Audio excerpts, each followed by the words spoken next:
तेरी मेरी कहानियाँ से सभी अपडेट पाने के लिए बेल आइकन दबाएं। आज की कहानी है तुझ बांझ की हिम्मत कैसे हुई मेरे बेटे को हाथ लगाने की। उधर भाई भाभी के कमरे से लगातार झगड़े की आवाज़ें आ रही थी और इधर लता अपना मन पक्का कर रही थी। यह उसके गलत फैसले का परिणाम है, पर उसका फैसला भी कहाँ गलत था। उसने तो सबकी भलाई ही सोची थी। अगर वह प्रमोद को दूसरी शादी की इजाज़त नहीं देती तो भी कौन सा फ़र्क पड़ जाता। यह सौतन तो उसके जीवन में एक ना एक दिन आनी ही थी। जब अपना पति ही उसके प्रति वफादार नहीं तो किसी दूसरी औरत को वह कैसे दोष दे। कभी कभी तो उसे लगता है शायद भगवान ने इसीलिए उसे माँ बनने का सुख नहीं दिया, ताकि वह प्रमोद जैसे इंसान की असलियत देख सके। अपने पति के लिए उसने क्या कुछ नहीं किया, पर उसने उसे सिर्फ अपने स्वार्थ के लिए इस्तेमाल किया और जब मन भर गया तो ले आया दूसरी औरत। लता ने अपने आंसू पोंछे और भाई के कमरे के दरवाजे पर दस्तक दी। कुछ देर के लिए भाई और भाभी दोनों शांत हो गए। लता भाभी के पास पहुंची और बोली, आपको झगड़ा करने की कोई ज़रूरत नहीं है। अब मैं आपको और तकलीफ़ नहीं दूंगी। जल्दी ही मैं यह घर छोड़कर चली जाऊंगी। रमा सीधा पूछ बैठी, कब? लता बोली, यही कुछ 15-20 दिन का समय और लगेगा। भैया ने उसकी बात का विरोध करते हुए कहा, नहीं लता, तू कहीं नहीं जाएगी। यह तेरा घर है। इस औरत की खातिर मैं अपनी बहन को दर दर भटकने के लिए अकेला नहीं छोड़ सकता। तू तो उसके स्वभाव को अच्छे से जानती है। आज झगड़ा कर रही है तो परसों तुझे मनाने भी आ जाएगी। इस तरह से अगर लोगों की बातों को दिल पर लगाने लगी तो तेरा दुनिया में जीना मुश्किल हो जाएगा मेरी बहन। लता बोली, नहीं भैया, मेरे कारण तुम्हारे घर में कलेश हो, यह मैं बर्दाश्त नहीं कर सकती। ज़रा मम्मी पापा के बारे में सोचो। पहले ही बेटी का घर उजड़ चुका है। अब मैं यहाँ रहकर तुम्हारे घर के उजड़ने का कारण नहीं बनना चाहती। भाभी को मेरे इस घर में रहने से समस्या है, इसीलिए मैं यह घर छोड़ दूंगी। पर मैंने यह नहीं कहा कि मैं अपने माता पिता और भाई को छोड़ रही हूँ। आप चिंता मत कीजिए, मैं आप लोगों से अधिक दूर नहीं जाऊंगी, यहीं पास ही कहीं रह लूँगी। अब इस घर में मेरे कारण दोबारा कभी कोई झगड़ा नहीं होगा। आप मुझसे वादा कीजिए। आप चिंता मत कीजिए, आपकी बहन बहुत मजबूत है, इतनी आसानी से टूटने वाली नहीं। जिंदगी मेरी है तो इसकी मुश्किलें भी मुझे खुद ही सुलझानी होंगी। और वह भैया के गले लगकर रोने लगी। भाभी बोली, ठीक है, जब तक तुम यहाँ से चली नहीं जाती तब तक मैं सोनू को लेकर मायके जा रही हूँ। वैसे भी कल उसका आखिरी इम्तिहान है। मेरे जाने के बाद कहीं तुम अपना इरादा बदल ना दो, इसीलिए जब तक तुम यहाँ से चली नहीं जाओगी तब तक मैं यहाँ वापस लौट कर नहीं आऊँगी।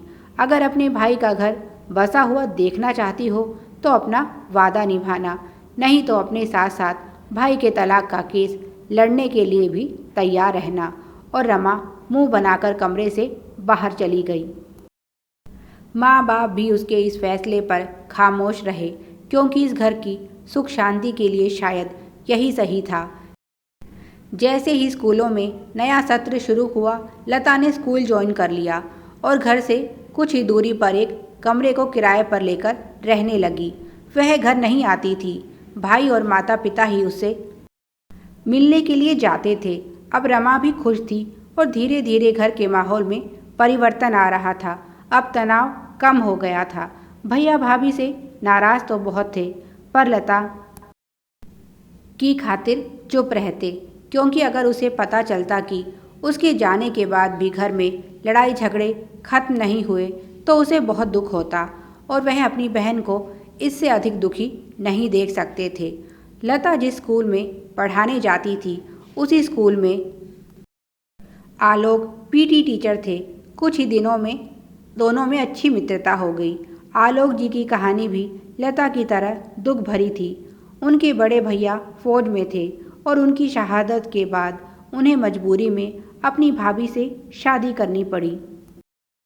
उनकी एक बेटी है जो असल में उनके भाई की आखिरी निशानी है और अब पता चला है कि उनकी पत्नी को आखिरी स्टेज का गले का कैंसर है। इलाज में तो उन्होंने कोई कसर नहीं छोड़ी है, पर उनका बचना मुश्किल है। ऐसे में आलोक और लता के बीच की दोस्ती को जल्दी ही प्यार का नाम दे दिया गया और स्कूल में उनके बारे में तरह तरह की चर्चाएं होने लगी। एक दिन ऐसी ही बातें लता तक भी पहुंची तो उसे सुनकर बहुत दुख हुआ और लता ने फैसला कर लिया कि वह आलोक जी के साथ अपनी मित्रता समाप्त कर देगी। साथ ही साथ वह यह स्कूल भी छोड़ देगी।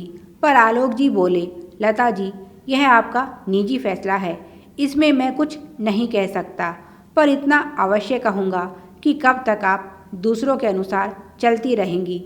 आज लोगों की बातें सुनकर आप यह स्कूल बदल रही हैं, पहले भाभी की बातें सुनकर घर छोड़ दिया था। ऐसे ही लोगों की बातें सुनती रही तो जीवन बहुत कठिन हो जाएगा। जीवन जीने के लिए है, इसे संपूर्णता के साथ जीना सीखें। जिंदगी में हमें चाहे जो भी मिले, अच्छा या बुरा, वह हमारे लिए बहुत महत्वपूर्ण है, क्योंकि यह हमारे जीवन का अभिन्न भाग है। हम बुरे को छोड़कर केवल अच्छे को नहीं चुन सकते, इसमें चुनाव की सुविधा नहीं है। इसीलिए इसे यह जैसा है वैसा स्वीकार करना सीखें। जब आप जानती हैं मेरे मन में आपके लिए इस तरह की कोई भावना नहीं और ना ही आपके मन में मेरे प्रति कोई गलत भावना है, तो आपको किस बात का डर है? लता बोली, आलोक जी, आपके लिए यह सब कहना बहुत आसान है क्योंकि आप एक पुरुष हैं, पर एक स्त्री के लिए इस समाज में अकेले रहना कितना मुश्किल है आप नहीं समझ सकते। मैं सब समझता हूँ लता जी, तभी तो अपने भाई की गर्भवती विधवा के साथ मैंने शादी की। मैं आपकी बहुत इज्जत करता हूँ। आपने अपने जीवन में बहुत कुछ देखा है, मुझे गलत मत समझिएगा और ना ही यह समझना कि मैं आप पर कोई एहसान कर रहा हूँ, पर आप मेरे जीवन की वह पहली स्त्री हैं जिसका साथ मुझे सुकून देता है। अगर लोग इसे प्यार कहते हैं तो मुझे इसमें कोई आपत्ति नहीं, पर अगर यह साथ मुझे अपने बचे हुए शेष जीवन के लिए भी मिल जाए तो मैं खुद को बहुत भाग्यशाली समझूंगा। इतना कहकर वह चले जाते हैं और लता वहीं खड़ी रह जाती है। कुछ देर बाद नैना, जो कि उसी स्कूल में टीचर थी और लता की सहेली भी, आकर बताती है कि कल रात को ही आलोक जी की पत्नी का निधन हो गया है। वह कहती है, लता, मुझे गलत मत समझना, पर मैं जानती हूँ आलोक जी मन ही मन तुम्हें चाहते हैं। अगर यह दो अजनबी हम सफ़र बन जाए तो इन दोनों का ही दुख कुछ कम हो जाए। परिस्थितियाँ चाहे तुम दोनों की कितनी ही अलग थी, पर तुम दोनों को ही मन का मीत नहीं मिला।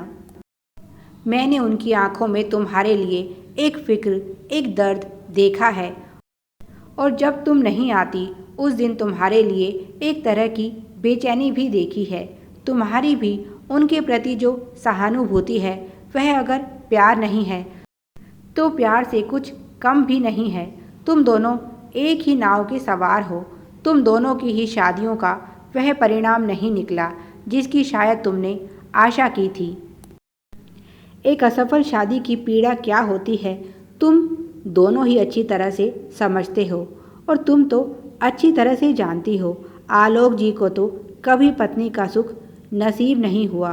बेटी के जन्म के कुछ समय बाद ही उनके कैंसर का पता चल गया था। सोचो उस समय उनके मन पर क्या बीती होगी। जिस भाभी के दुख भरे जीवन में वह रंग भरने की कोशिश कर रहे थे, अब उसका जीवन ही खतरे में था। और इतना ही नहीं, एक नन्ही सी जान की जिम्मेदारी अब उन पर है।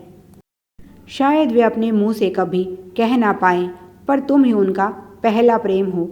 जब तुम्हें धोखा देकर भी तुम्हारा पति सुखपूर्वक जीवन व्यतीत कर सकता है तो तुम क्यों नहीं एक नई शुरुआत कर सकती? आज नहीं तो कल माता पिता और भैया तुम्हें दूसरी शादी के लिए मना ही लेंगे, क्योंकि ज़िंदगी बहुत लंबी है, अकेली नहीं बीतेगी। क्यों नहीं इस बार तुम वह करो जो तुम्हारा मन तुमसे कहना चाह रहा है। लोगों की परवाह छोड़कर खुद को एक अवसर दो और हो सकता है अब की बार भगवान तुम्हारे दामन में वह सभी खुशियां डाल दे जो पिछली बार अधूरी रह गई थी। लता हैरानी से नैना को देखने लगती है। खुद वह अपने मन में यह जानने की कोशिश कर रही है कि क्या आलोक जी के लिए वहाँ कोई स्थान है। ना कहना तो खुद को धोखा देने के समान था। पता नहीं कब एक दूसरे का दुख बांटते बांटते यह दोनों अजनबी एक दूसरे के इतने करीब आ गए। Please like share and subscribe. Thanks for watching.